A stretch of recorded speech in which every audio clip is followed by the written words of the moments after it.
வணக்கம் அன்பு நண்பர்களே. நிமிர்ந்தனல் யூடியூப் சேனல்ல தொடர்ந்து சட்டமன்ற தொகுதி வாரியாக இப்போதைய கள நிலவரம் பிளஸ் எந்தெந்த கட்சி சார்பில் யார் யார் போட்டியிடறதுக்கான வாய்ப்பு இருக்கு அப்படிங்கிறதையும் பேசிட்டு இருக்கோம். அந்த வகையில இன்னைக்கு நம்ம பார்க்க இருக்கக்கூடிய சட்டமன்ற தொகுதி கன்னியாகுமரி. தமிழகத்தினுடைய கடைக்கோடி மாவட்டத்தில் இருக்கக்கூடிய கன்னியாகுமரி அப்படிங்கக்கூடிய மாவட்டத்தில் இருக்கிறதா கன்னியாகுமரி சட்டமன்ற தொகுதி. கன்னியாகுமரி சட்டமன்ற தொகுதியை பொறுத்தவரை இந்த தொகுதிக்கு சில மிக முக்கியமான அடையாளங்கள் இருக்கு. அந்த அடையாளங்கள் என்ன அப்படிங்கிறத நம்ம முதல்ல பார்த்திடலாம். முக்கடலும் சங்கமிக்கக்கூடிய கன்னியாகுமரி கடற்கரை சுற்றுலா தலம் இருக்கிறது இந்த தொகுதிக்குள்ளதான். வானுயர்ந்த வள்ளுவன் சிலை, சுவாமி விவேகானந்தர் நினைவு இல்லம், காந்தி காமராஜர் மண்டபம், கன்னியாகுமரி பகவதி அம்மன் கோயில்னு கன்னியாகுமரியில மட்டுமே பார்க்க வேண்டிய சுற்றுலா தலங்கள் ஏராளமானதா இருக்கு.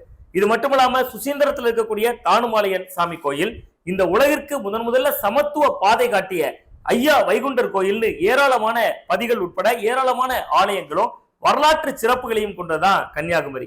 இந்த கன்னியாகுமரி தொகுதியினுடைய சிட்டிங் எம்எல்ஏவாக இருப்பவர் அதிமுகவுடைய முன்னாள் அமைச்சர் தளவாய் சுந்தரம் அவர்கள். ஏற்கனவே அதிமுக மக்கள் நல்வாழ்வுத்துறை உட்பட பல்வேறு துறைகள்ல அமைச்சராகவும் ஒரு அதிகார மையங்கள்ல மிக முக்கியமான ஒருவராகவும் இருந்தவர் தளவாய் சுந்தரம். முந்தைய அதிமுக ஆட்சியில கூட தமிழக அரசின் டெல்லி பிரதிநிதியாகவும் அவர் இருந்தார். அவருடைய செயல்பாடுகள் தொகுதிக்குள்ள அவருக்கு ஒரு நல்ல ஒரு இமேஜ உருவாக்கி இருக்கு. நம்முடைய நிமிர்ந்தனல் சேனல் சார்பா நம்ம கன்னியாகுமரி சட்டமன்ற தொகுதிக்குள்ள ஒரு பலமும் வந்திருந்தோம். அங்கு ஏராளமான மக்களையும் நம்ம சந்திச்சிருந்தோம்.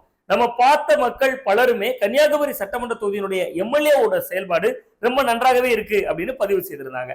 தமிழகம் அளவுல அதிமுகவுக்கு பல்வேறு சிக்கல்கள் இருந்தாலும் வலுவான கூட்டணி அமைவது பெரிய சவாலா இருந்தாலும் கூட கன்னியாகுமரி சட்டமன்ற தொகுதிக்குள்ள மிக வலுவாக இருக்கக்கூடிய பாஜக, அதனோட மிக வலுவாக இருக்கக்கூடிய அதிமுக, இவர்கள் இருவரும் கைகோர்த்திருக்கிறதும் அந்த தொகுதியில் சிட்டிங் எம்எல்ஏவாக இருக்கக்கூடிய தளவாய் சுந்தரம் அவர்கள் மேல இருக்கக்கூடிய ஒரு குட் இமேஜும் சேர்ந்து இந்த தொகுதியில அதிமுகவுக்கான செல்வாக்கை கணிசமான அளவுக்கு உயர்த்தி இருக்கு. தளவாய் சுந்தரம் கட்சியினர் மத்தியிலையும் ஒரு ரொம்ப நன்மதிப்பை பெற்றிருக்காரு. அதுக்கு ஒரு சின்ன உதாரணம், அண்மையில கன்னியாகுமரி மாவட்டத்துல தேரூர் பேரூராட்சி அப்படிங்கக்கூடிய ஒரு பேரூராட்சியினுடைய பஞ்சாயத்து தலைவர், அந்த ஊரினுடைய பேரூராட்சி தலைவி பதவி நீக்கம் செய்யப்பட்டிருந்தாங்க மதுரை உயர்நீதிமன்ற உத்தரவால.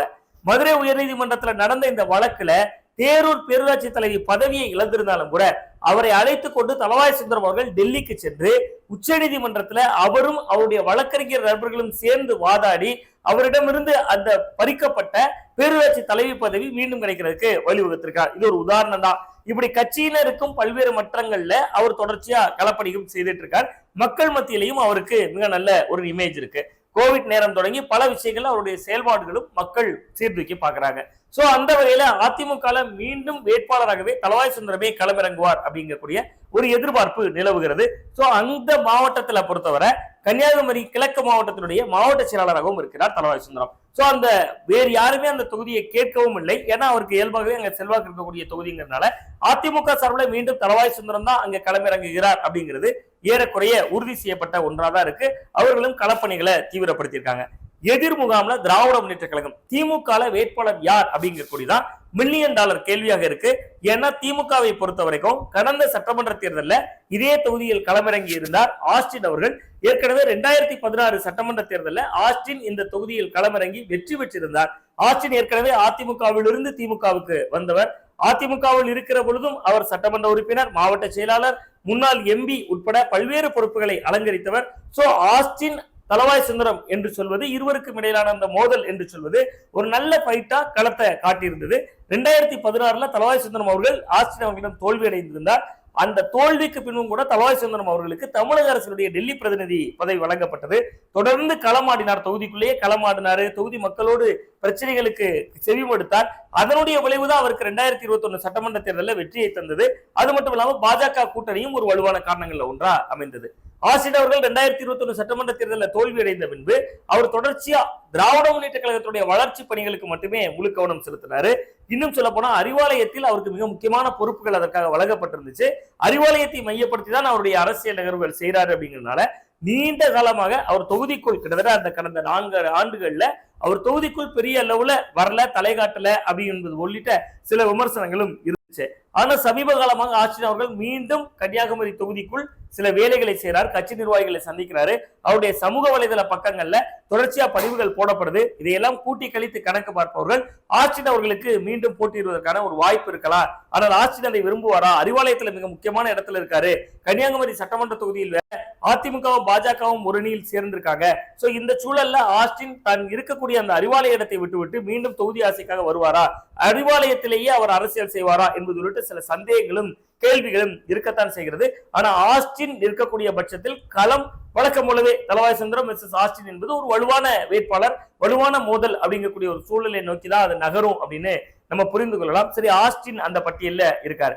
ஆஸ்டின் இல்லாத பட்சத்தில் இது யாருக்கு வாய்ப்பு என்கிற ஒரு கேள்வி எழுகிற பொழுது அங்கு மேலும் ஒரு 4 பேர் அந்த ரேஸ்ல இருக்காங்க. அதில் மிக முக்கியமான இடத்திலே இருப்பவர் ஆஸ்டின் அவர்களை தொடர்ந்து ஆஸ்டின் அவர்களுக்கு நிழலாகவே இருக்கக்கூடியவர் பாபு, அரசீஸ்வரத்தினுடைய ஒன்றிய செயலாளராக இருக்கக்கூடியவர். ஒருவேளை ஆஸ்டின் அவர்கள் களமிறங்காவிட்டால் அவர் தன் தரப்புல ஒரு வெள்ளத்தியாக பெயர் எடுத்திருக்கக்கூடியவர் பாபு. அது மட்டுமல்லாமல் ஆஸ்டின் அவர்களின் நிழலாகவே இருக்கக்கூடியவர், அவரை கைகாட்டுவதற்கான ஒரு வாய்ப்பு இருக்கிறது என்கிற ஒரு பார்வையும் பார்க்கப்படுது. பாபுவை பொறுத்த வரைக்கும் அகஸ்தீஸ்வரம் பேரூராட்சி பகுதிக்கு உட்பட்டவர். ஏற்கனவே அவர் அகஸ்தீஸ்வரத்துல ஒரு முறை வார்டு உறுப்பினர் பதவிக்கு, அதாவது கவுன்சிலர் பதவிக்கு நிற்கிற பொழுதே அவரை எதிர்த்து யாருமே திமுகவிலிருந்து மட்டுமல்ல மாற்று கட்சிகள்ல இருந்தும் யாருமே கண்டெஸ்ட் பண்ணாதனால அவர் ஒரு எதிர்தரப்பு வேட்பாளரே இல்லாத ஒரு அன்னபோஸ்ட் என்று சொல்லக்கூடிய அளவுல அவர் ஏற்கனவே கவுன்சிலராக ஜெயித்தவர். இப்பொழுது கூட அகஸ்தீஸ்வரம் பேரூராட்சி அவருடைய குடும்ப உறவினர்கள் தான் தலைவராக இருக்கிறாங்க. ஏன் அகஸ்தீஸ்வரம் பேரூராட்சியிலிருந்து ஒரு வேட்பாளரை திமுக தேர்ந்தெடுக்க விரும்பும் அப்படிங்கிற புள்ளி ரொம்ப ரொம்ப முக்கியமானது. காரணம் என்ன அப்படின்னு பாத்தீங்கன்னா, இப்ப நீங்க ஏற்கனவே இந்த தொகுதியில திமுக கூட்டணியும் காங்கிரஸ் கூட்டணியும் ரொம்ப வலுவாக இருக்கு. திமுக கூட்டணி காங்கிரஸ் கூட்டணியிலிருந்து தொடர்ச்சியாக எம்பியாக வெற்றி பெற்று இருக்கக்கூடியவர் வசந்தகுமார் அவர்கள். வசந்தகுமார் அவர்களுக்கு மறைவுக்கு பின்பு அவருடைய மகன் விஜயவசந்த் அவர்கள் வெற்றி பெற்றிருந்தார். இவர்கள் இருவருமே அகஸ்தீஸ்வர பேரூராட்சியை பூர்வீகமாக கொண்டவர்கள். ஆன பின்பு கூட இந்த பகுதியில தொடர்ச்சியாக அதிமுக தான் ஒரு லீடிங் எடுக்கக்கூடியதை அந்த பேரூராட்சி பகுதிகளில் பாக்குறாங்க.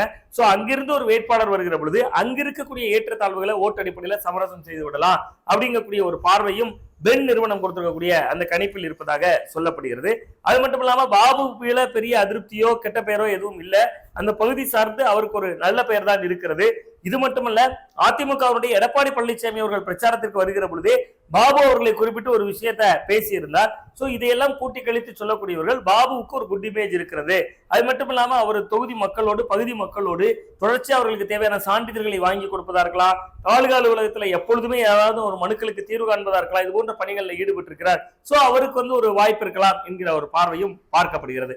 சரி, ஆஸ்டின் அவர்களுடைய சிபாரிசில் தான் பாபுவுக்கு கிடைத்தால் உண்டு என்கிற ஒரு பார்வையும் இருக்கிறது. ஏன்னா ஆஸ்டின் அவர்களே சொல்லுவாரு அப்படின்னு சொல்றாங்க. காரணம் என்னன்னா, இருவருக்கும் இடையில இருக்கக்கூடிய ஒரு நெருக்கம். பாபு அவர்கள் தொடர்ச்சியாக ஆஸ்டின் அவர்களின் நிழலாகவே வலம் வரக்கூடியவர் என்பது உள்ளிட்ட பார்வைகளும் இதுல மிக முக்கியமானதா பார்க்கப்படுது. இதற்கு அடுத்த இடத்தில் இடம் பிடிப்பவர் தாமரை பாரதி, தலைமை கழக பேச்சாளர், வர்த்தக அணியினுடைய மாநில நிர்வாகி என்கிற பொறுப்பில இருக்கக்கூடியவர். சோ இது போன்ற காரணங்களால தாமரை பாரதி அவர்களுடைய பெயரும் இதுல மிக முக்கியமா இடம்பெறுது. அடுத்ததாக இந்த பட்டியல்ல மிக முக்கியமான பெயர்கள்ல ஒருவராக இருக்கக்கூடியவர் பூதலிங்கம் பிள்ளை. பூதலிங்கம் பிள்ளை இதே தோவாளை யூனியன் பகுதியில, அதாவது நீங்க கன்னியாகுமரி சட்டமன்ற தொகுதி எடுத்துக்கிட்டீங்கன்னா தோவாளை யூனியன், அகஸ்தீஸ்வரம் ஒன்றியம், அது மட்டும் இல்லாம ராஜாக்கமங்கலம் ஒன்றியத்தில் ஒரு பகுதி அப்படிங்கக்கூடிய 3 பகுதிகளை கொண்டது. இதுல தோவாளை யூனியனினுடைய முன்னாள் சேர்மனாக இருந்தவர் பூதலிங்கம் பிள்ளை. அது மட்டும் இல்லாம இப்ப திமுக மாவட்ட துணை செயலாளராக இருக்கிறார். அதெல்லாம் மட்டும் இல்லாம அமைச்சர் மனோ தங்கராஜ் அவர்களுக்கு மிக மிக நெருக்கமானவர். அமைச்சர் மனோ தங்கராஜ் அவர்கள் அதனால் இந்த தொகுதியில அவர் சிபாரிசு செய்யக்கூடிய இடத்துல இருந்தா, ஏன்னா கட்சி அமைப்பு ரீதியாக இங்க கிழக்கு மேற்கு 2 மாவட்டங்களாக செயல்படுகிறது. அதில் கிழக்கு மாவட்டத்திற்கு மேயர் மகேஷ் மாவட்ட செயலாளராக இருக்கிறார். மேற்கு மாவட்டத்துக்கு தான் மனோ தங்கராஜ் அவர்கள் மாவட்ட செயலாளர். சோ அவருடைய அதிகாரத்தை இவர் எடுத்துக்க முடியாது. இருந்தாலும் அமைச்சர் ஒரு சிபாரிசு செய்யக்கூடிய இடம் என்று வந்தால் அவர் பூதலிங்கம் பிள்ளையை சொல்வார் அப்படின்னு சொல்றாங்க. இது எல்லாத்துக்கும் மேலாக இந்த தொகுதியில ஒரு காலகட்டமான ஸ்டார் வேட்பாளராக இருந்த 2011 சட்டமன்ற தேர்தலில் இதே தொகுதியில் போட்டியிட்டு முன்னாள் அமைச்சராக இருந்த கேடி பச்சைமால் அவர்களிடம் தோல்வியடைந்த சுரேஷ் ராஜன் அவர்கள் திடீர்னு வேட்பாளராக களமிறக்கப்படலாம் அப்படிங்கக்கூடிய ஒரு பார்வையும் இருக்கு. ஆனா சுரேஷ் ராஜன் அவர்களுடைய விருப்ப பட்டியல்ல நாகர்கோவில் தொகுதி தான் இருக்கிறது. ஆனா நாகர்கோவில் தொகுதி ஒதுக்கப்படாவிட்டால் தளவாய் சுந்தரம் அவர்களை எதிர்கொள்வதற்கு வலுவான வேட்பாளர் வேணும். அந்த இடத்துல ஆஸ்டின் அவர்களையோ சுரேஷ்ராஜன் அவர்களையோ பொருத்தி பார்ப்பதற்கான ஒரு வாய்ப்பு இருக்கு. சோ அந்த பட்டியலில் சுரேஷ்ராஜன் அவர்கள் கன்னியாகுமரி தொகுதியை நோக்கி நகர்த்தப்படலாம் முன்னாள் அமைச்சர் அப்படிங்கக்கூடிய ஒரு பார்வையும் இதற்குள்ள இருக்கிறது. இது மட்டும் இல்லாம சுயேட்சையாக இந்த தொகுதியில் கடந்த சில ஆண்டுகளாகவே களமாடி கொண்டிருக்கிறார் பிடி செல்வகுமார். பிடி செல்வகுமாரை பொறுத்தவரை நடிகர் விஜய் அவர்களுடைய மேனேஜராக இருந்தவர். கலப்பை மக்கள் இயக்கம் என்கிற ஒரு தனி இயக்கத்தை நடத்தி வரக்கூடியவர். தன்னுடைய இயக்கத்தின் வழியாக அவரும் தொடர்ச்சியா பல்வேறு மக்கள் பணிகளை ஊர்கள்ல கலையரங்கம் கட்டி கொடுக்கிறது, பள்ளிக்கூடங்கள்ல தேவையான அடிப்படை வசதிகள் செய்து கொடுக்கிறது, பள்ளம் மாதிரியான கடற்கரை கிராமங்கள்ல அவர்களுக்கு வணிக வளாகம் கட்டி கொடுக்கிறது, இப்படி பல்வேறு விஷயங்களை அவர் தொடர்ச்சியாக களப்பணி செய்து கொண்டிருக்கிறார். So PT. செல்வகுமார் இந்த தொகுதியில அவர் சுயேட்சையாக களமிறங்குவதற்கான ஒரு வாய்ப்பு இருக்கிறது. திராவிட முன்னேற்ற கழகத்துடைய வேட்பாளர் யார் என்பதுதான் இங்க கேள்விக்குறியாக இருக்கு. வழக்கம் போலவே இங்க தமிழக வெற்றி கழகம் ஒருவேளை தனித்து தேர்தலை சந்திப்பதாக இருந்தால் இங்கு ஒரு வேட்பாளரை களமிறக்குவார்கள். அது யார் என்கிற ஒரு கேள்வி மிக மிக முக்கியமானதாக இருக்கிறது. தமிழக வெற்றி கழகத்தினுடைய சார்பில் போட்டியிடக்கூடியவர் ரசிகர்களுடைய ஓட்டை வாங்க முடியும். திமுகவில் ஆஸ்டின் இறங்க போகிறாரா, ஆஸ்டின் அவருடைய நிழலாக இருக்கக்கூடிய பாபு அவர்களுக்கு வாய்ப்பளிக்கப்பட போகிறதா, அல்லது திமுகவுடைய மூத்த நிர்வாகிகளில் ஒருவராக இருக்கக்கூடிய தாமரை பாரதி அந்த இடத்திற்கு வரப்போகிறாரா, அல்லது முன்னாள் அமைச்சர் சுரேஷ்ராஜன் நீண்ட இடைவெளிக்கு பிறகு கிட்டத்தட்ட 2006ஆம் ஆண்டு தளவாய் சுந்தரத்தோடு மோதினார். இருவரும் தான் மாத்தி மாத்தி அமைச்சர்களாக இருப்பாங்க. தளவாய் சுந்தரம் 5 ஆண்டுகள் இருப்பார், அடுத்து சுரேஷ்ராஜன் இருப்பார் என்பதுதான் கடந்த கால வரலாறாக அந்த தொகுதியில இருந்து வந்தது. 2011 அதிமுகவின் சார்பில் கேடி பச்சைமால் அவர்கள் களமிழக்கப்பட்டிருந்தார். 2016 மீண்டும் தளவாய் சுந்தரம் இந்த தொகுதிக்குள் வந்துவிட்டாலும் கூட அப்பொழுதெல்லாம் நாகர்கோவில் நோக்கி நகர்ந்து விட்டார் சுரேஷ்ராஜன். கிட்டத்தட்ட 15 ஆண்டுகள் தொகுதிக்கும் அவருக்கும் இருக்கக்கூடிய அந்த பரிச்சயத்துல ஒரு பெரிய இடைவெளி. அந்த இடைவெளியை தாண்டி சுரேஷ்ராஜன் களமிறங்க போகிறாரா, பூதலிங்கம் பிள்ளைக்கு அந்த வாய்ப்பு கொடுக்க போகிறதா, எது எப்படியாக இருந்தாலும் இன்றைய நாள்ல களச்சூழல்ல இந்த தொகுதியில் அதிமுக முந்தி ஓடிக்கொண்டிருக்கிறது என்கிற தகவலையும் தெரிவித்துக் கொண்டு இது இப்போதைய முதல் சுற்றினுடைய கள நிலவரம் தான். இன்னும் வேட்பாளர்கள் இறுதி செய்யப்படாத கள நிலவரம் தான். நம்ம தொடர்ந்து அடுத்தடுத்த வீடியோக்கள்ல தொகுதிகளுடைய மாறுபாடுகளையும் நம்ம பேசலாம். இதுல இருக்கக்கூடிய மற்ற அப்டேட்ஸையும் நம்ம பேசலாம். மறக்காம நம்ம நிமிர்ந்த யூடியூப் சேனலையும் சப்ஸ்கிரைப் பண்ணிட்டு மீண்டும் நல்ல ஒரு அரசியல் அப்டேட்டோடு உங்களை சந்திக்கின்றேன். நன்றி, வணக்கம்.